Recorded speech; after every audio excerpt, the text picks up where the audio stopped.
Hello and welcome to English Listening Practice. I'm Mia Johnson, and I'm so happy you've decided to join me today.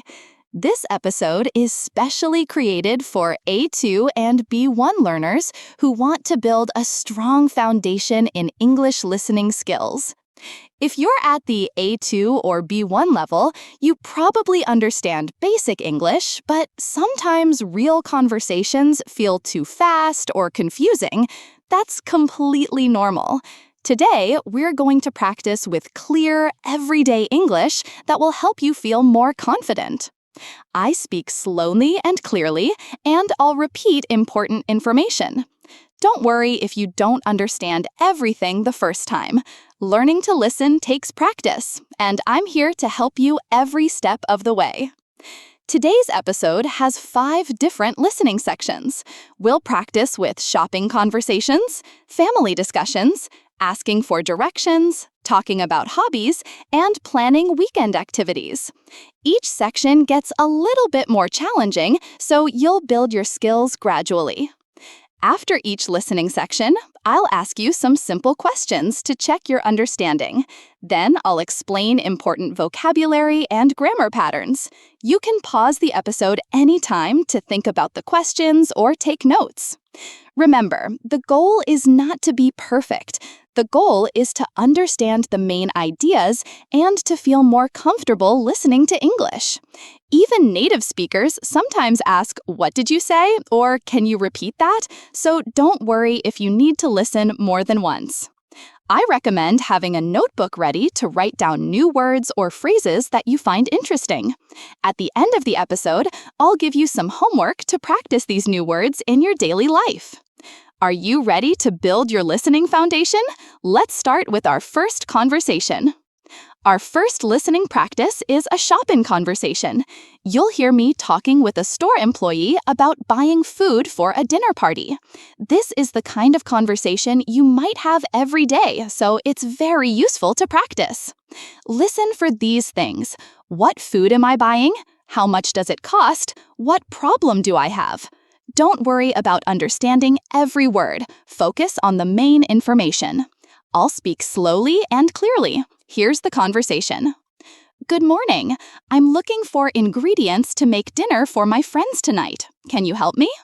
Of course. I'd be happy to help. What are you planning to cook? I want to make pasta with tomato sauce and a green salad. I need tomatoes, onions, garlic, and lettuce. Great choice. All of those items are fresh today. The vegetables are in aisle 3 and the pasta is in aisle 5. How many people are you cooking for? 6 people, including myself. Do you think 4 tomatoes will be enough? For 6 people, I'd suggest 6 or 7 tomatoes. You want to make sure you have enough sauce. The tomatoes are very good today. They're sweet and juicy. Perfect. I'll take 7 tomatoes. Oh, and I need olive oil too. Where can I find that? The olive oil is in aisle 2 next to the vinegar. We have different sizes. The medium bottle is popular for cooking. Thank you. One more question. Do you have fresh bread? I'd like to serve bread with the pasta. Yes, we do. Our bakery makes fresh bread every morning. We have Italian bread, French bread, and dinner rolls. The Italian bread goes perfectly with pasta.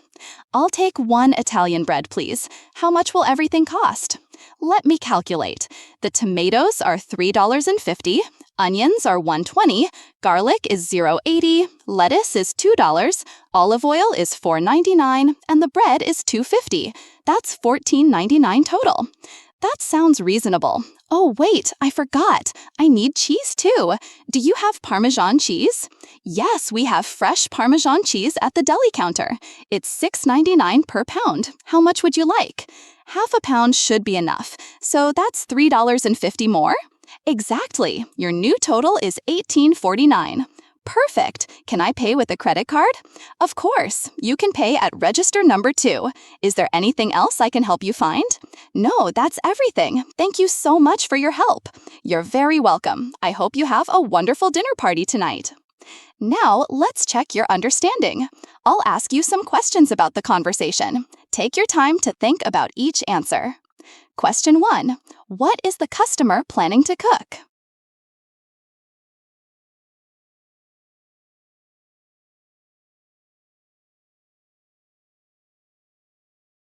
The answer is pasta with tomato sauce and a green salad. Question 2. How many people will eat the dinner?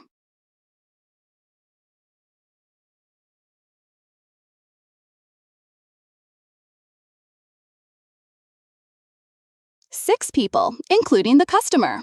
Question 3. How many tomatoes did the store employee recommend?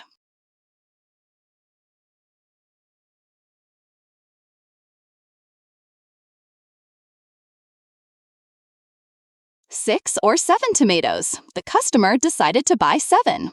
Question 4. What type of bread did the customer choose?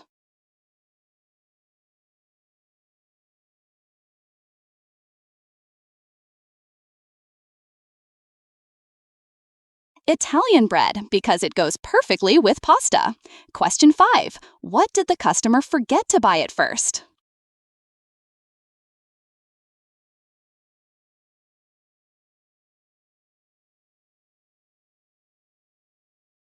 'Parmesan cheese. The customer remembered after calculating the first total. Excellent. Now let's learn some useful vocabulary from this conversation.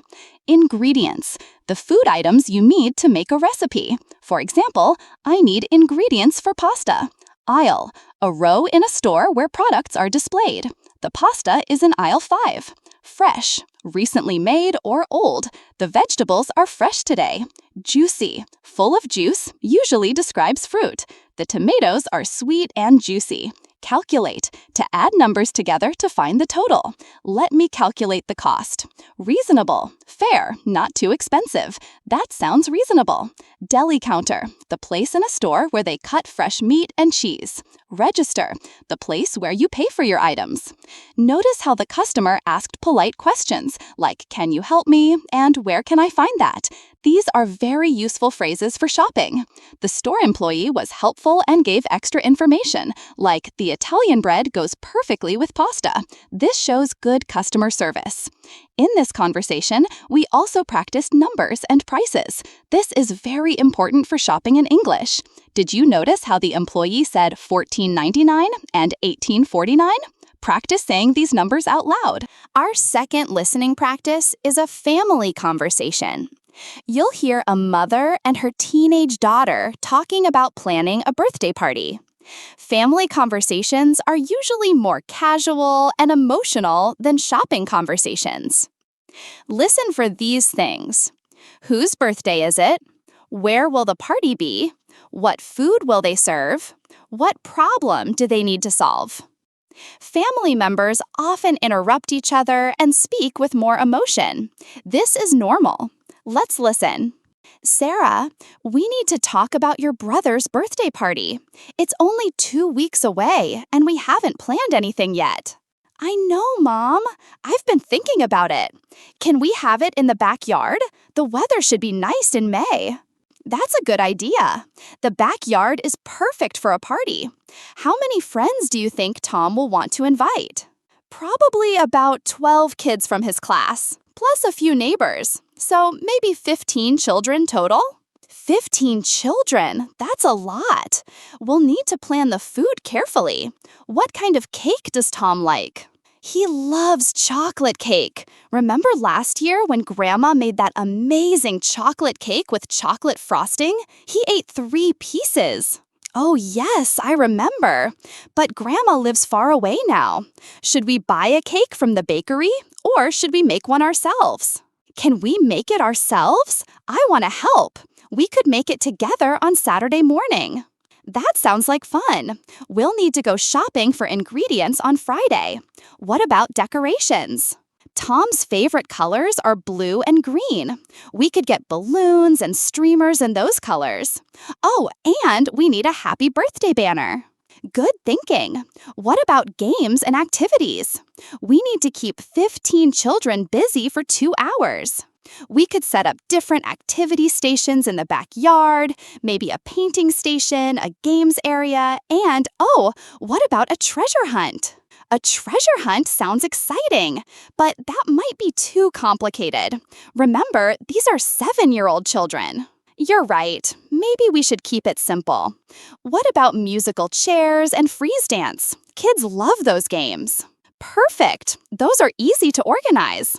Now, what about the weather? What if it rains? Oh no, I didn't think about that. We can't fit 15 children in our living room. Don't worry, honey. We can rent a small tent for the backyard. It's not expensive, and then we won't worry about the weather. That's a great solution. Should we call the rental company today? Yes, let's do that. I'll call them this afternoon.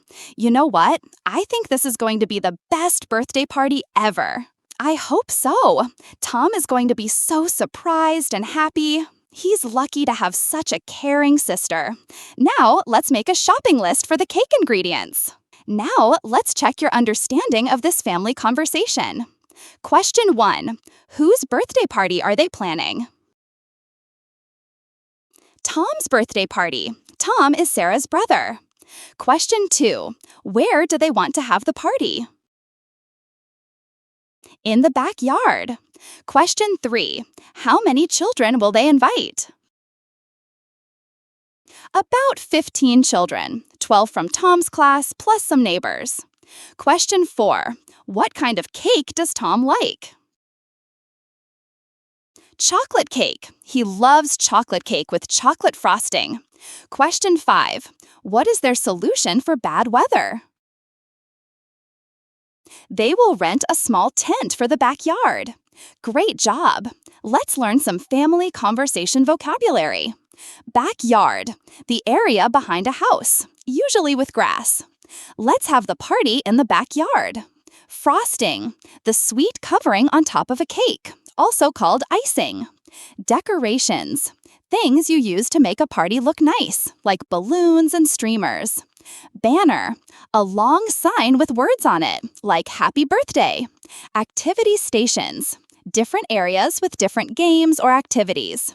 Treasure hunt, a game where you look for hidden objects. Musical chairs, a game where children walk around chairs and sit when the music stops. Freeze dance, a game where children dance and stop moving when the music stops. Rental company, a business that lets you borrow things for money. Caring, showing love and concern for someone. Did you notice how the mom and daughter showed their feelings? Sarah was excited, and the mom was caring but also practical. They solved problems together, like what to do if it rains. Family conversations often include planning and problem solving. They also show emotions more than business conversations. This is normal in English. Our third listening practice is about asking for directions. This is a very common situation when you visit a new place. You'll hear me asking a local person how to get to the library. Listen for these things. Where do I want to go? What landmarks does the person mention? How long will it take to walk there? Direction conversations can be tricky because they include a lot of location words like left, right, straight, and corner. Let's practice. Excuse me, I'm sorry to bother you. I'm looking for the public library. Do you know where it is? Oh, yes, the library. It's not too far from here. Are you walking or driving? I'm walking. I'm staying at the hotel down the street. Perfect. It's about a 10-minute walk. Let me give you directions. First, walk straight down this street for about 3 blocks. Okay, straight down this street for 3 blocks. Got it. When you reach the big intersection with the traffic light, turn left. You'll see a coffee shop on the corner. That's Cafe Luna. Turn left at the coffee shop. What's the name again? Cafe Luna. It has a bright yellow sign, so it's easy to see. Great! What do I do after I turn left? After you turn left, walk for about 2 more blocks. You'll pass a small park on your right side and a post office on your left side. A park on the right, post office on the left. Then what? Then you'll come to another intersection. The library is right there on the corner.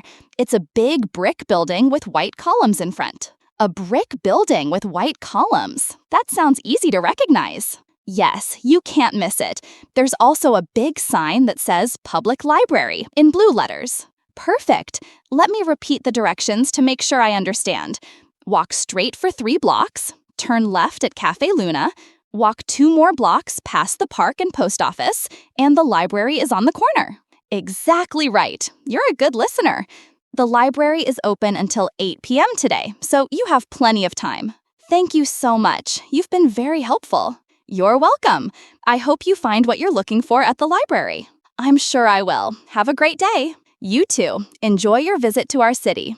Now, let's check your understanding of this directions conversation. Question 1. How long will it take to walk to the library? About 10 minutes. Question 2. What should I do at the first intersection? Turn left at the coffee shop, Cafe Luna. Question 3. What will I see on the way to the library? A small park on the right and a post office on the left. Question 4. What does the library look like? A big brick building with white columns in front and a blue sign. Question 5. What time does the library close? 8 p.m. Excellent! Let's learn some direction vocabulary. Intersection, where two streets meet and cross each other. Traffic light, the red, yellow, and green lights that control traffic. Landmark, an easy-to-see building or place that helps you know where you are. Blocks, the distance between two streets. Walk 3 blocks. On the corner, at the place where two streets meet. Brick building, a building made of small red or brown rectangular stones. Columns, tall, round supports that hold up a building. You can't miss it. It's very easy to see and find. Plenty of time, more than enough time. Notice how the tourist repeated the directions at the end? This is a great strategy. When someone gives you directions, always repeat them to make sure you understand correctly. The local person was very patient and gave clear, detailed directions. Good direction givers mention landmarks, like the coffee shop, park, and post office, to help you know you're going the right way. Our fourth listening practice is about hobbies. You'll hear two friends talking about joining a photography club. Hobby conversations are fun because people share their interests and passions. Listen for these things. What hobby are they discussing? When does the club meet? What will they learn? What equipment do they need? Here's the conversation. Hey, Jessica, I heard about a really cool photography club that meets at the community center. Are you interested in joining? Photography? That sounds interesting. I've always wanted to learn how to take better pictures. Tell me more about it. Well, it's for beginners, so you don't need any experience. They meet every Saturday afternoon from 2 to 4 p.m. Saturday afternoons work perfectly for me. What do they do in the meetings? The instructor teaches different techniques each week. Last week, they learned about lighting. This week, they're practicing portrait photography. Portrait photography, that's taking pictures of people, right? Exactly. And next week, they're planning a field trip to the botanical gardens to practice nature photography. A field trip sounds fun. Do I need to bring my own camera? You can bring your own camera if you have one, but they also have cameras you can borrow. They have both digital cameras and some old film cameras. That's convenient. I only have my phone camera, so I'd probably need to borrow one. How much does it cost to join? It's only $20 per month, and that includes all the equipment and materials. It's a really good deal. That is a good deal. What materials do they provide? They give you workbooks with tips and exercises, plus they print your photos so you can see how they look on paper. I love that they print the photos. Everything is digital now, but there's something special about holding a real photograph. I completely agree.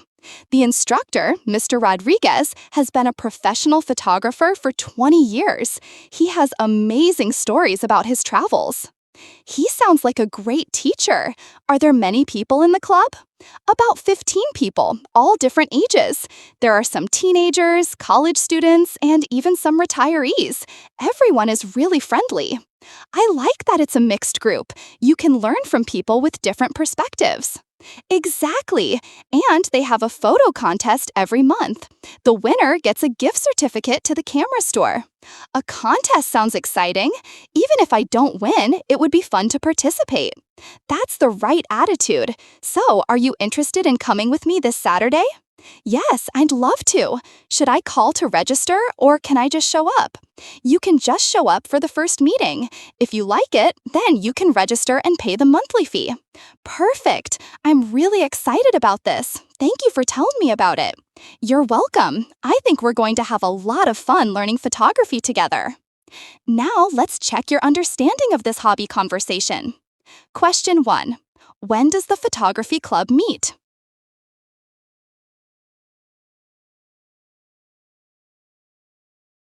Every Saturday afternoon from 2 to 4 p.m. Question 2. What are they learning this week?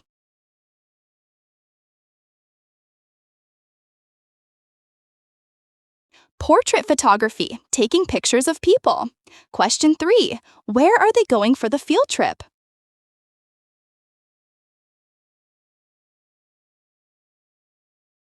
To the botanical gardens to practice nature photography. Question 4. How much does it cost to join the club?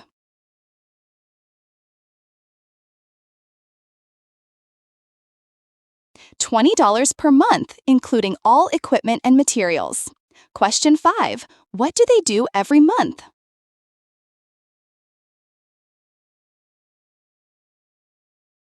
They have a photo contest, and the winner gets a gift certificate to the camera store. Great job! Let's learn some hobby vocabulary. Community center, a public building where people can meet and do activities together. Techniques, special methods or ways of doing something. Lighting, how bright or dark something is in a photograph.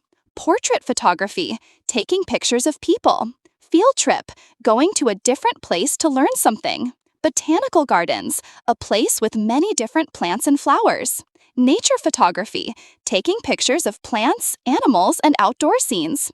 Equipment, tools and things you need for an activity. Digital cameras, cameras that save pictures electronically. Film cameras, older cameras that use film instead of digital memory. Retirees, people who have stopped working because they're older. Mixed group, people of different ages and backgrounds. Perspectives, different ways of seeing and thinking about things. Gift certificate, a paper that you can use like money at a specific store. Register, to sign up officially for something. Notice how both friends were enthusiastic and supportive? When talking about hobbies, people often share their excitement and encourage one another. This creates a positive, friendly conversation. Our final listening practice is about making weekend plans. You'll hear two roommates trying to decide what to do on Saturday. This type of conversation happens all the time between friends and family members. Listen for these things. What activities do they suggest? What do they finally decide to do? What time will they meet? Here's the conversation. So, Emma, what do you want to do this Saturday? I don't have any plans yet. Good question. The weather forecast says it's going to be sunny and warm. Maybe we should do something outside. That sounds nice. What kind of outdoor activity are you thinking about? We could go to the beach or maybe have a picnic in the park. Or we could go hiking on one of those trails we've been talking about. I like all those ideas, but I'm not sure I want to drive to the beach. The traffic is always terrible on weekends. You're right about the traffic. What about the park? It's only 15 minutes away by bike. A bike ride to the park sounds perfect. We could pack sandwiches and drinks and have lunch there. Great idea. I haven't been on a picnic in months.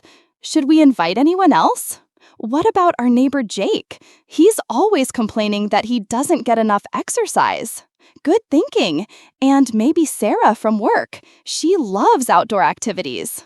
Perfect. So that's 4 people. We'll need to pack enough food for everyone. I can make sandwiches for everyone. What else should we bring? Let me think. We'll need drinks, some fruit, maybe some chips or cookies. Oh, and don't forget a blanket to sit on. A blanket, definitely. And we should bring a frisbee or a ball to play with. A frisbee is a great idea. What time should we meet? How about 11 a.m.? That gives us time to prepare everything in the morning. 11 a.m. works for me. Should we meet here at the apartment? Yes, let's meet here.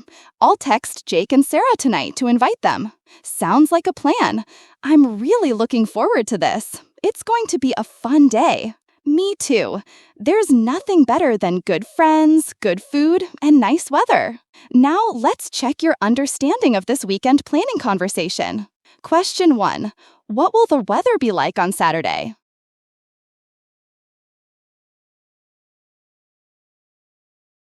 Sunny and warm.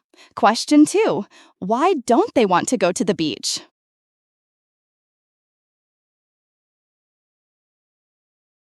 Because the traffic is always terrible on weekends. Question 3. How will they get to the park? By bike. It's only 15 minutes away. Question 4. Who will they invite to join them? Their neighbor Jake and Sarah from work. Question 5. What time will they meet? 11 a.m. at the apartment. Excellent! Let's learn some weekend planning vocabulary. Weather forecast, a prediction about what the weather will be like. Outdoor activity, something you do outside. Trails, paths for walking or hiking in nature. Traffic, cars on the road. Picnic, eating a meal outside, usually in a park. Pack, to put things in a bag or container. Complaining, saying negative things about something. Blanket, a soft cover you put on the ground to sit on. Frisbee, a round disc that you throw to other people as a game. Sounds like a plan. I agree with this idea. Looking forward to, excited about something in the future. Notice how Kelly and Emma worked together to make their plans. They suggested ideas, considered problems like traffic, and found solutions together. This is how friends typically make plans in English. Congratulations! You've completed a full hour of A2/B1 English listening practice. We've practiced 5 different types of everyday conversations: shopping, family planning, asking for directions, talking about hobbies, and making weekend plans. These are the kinds of conversations you'll have in real life when you use English. I hope you feel more confident about understanding everyday English now. Let me give you some important tips for continuing to improve your listening skills. First, don't worry about understanding every single word. Focus on understanding the main ideas and important details. Native speakers don't always catch every word either. Second, practice listening to English a little bit every day. Even 10 minutes of practice is better than studying for 2 hours once a week. Third, listen to different types of English. Watch English movies with subtitles, listen to English songs, or find English podcasts about topics you enjoy. Fourth, practice speaking the words and phrases you hear. When you repeat what you hear, it helps your brain remember the sounds and patterns of English. Fifth, be patient with yourself. Learning to understand English takes time, and everyone learns at their own pace. Celebrate small improvements. Now, let me give you some homework for this week. First, choose 3 new vocabulary words from today's episode. Write them in sentences about your own life. For example, if you learned the word ingredients, write, "I need ingredients to make my favorite soup." Second, try to have one English conversation this week using phrases from today's episode. You could practice asking for directions, talking about your hobbies, or making plans with a friend. Third, listen to today's episode again, but this time try to repeat the sentences after you hear them. This will help you practice pronunciation and remember the vocabulary. Fifth, let me quickly review some of the most useful phrases from today's episode. For shopping, I'm looking for. Where can I find? How much does it cost? For asking directions, excuse me, I'm looking for. Can you repeat that? Let me make sure I understand. For making plans, what do you want to do? That sounds like a good idea. What time should we meet?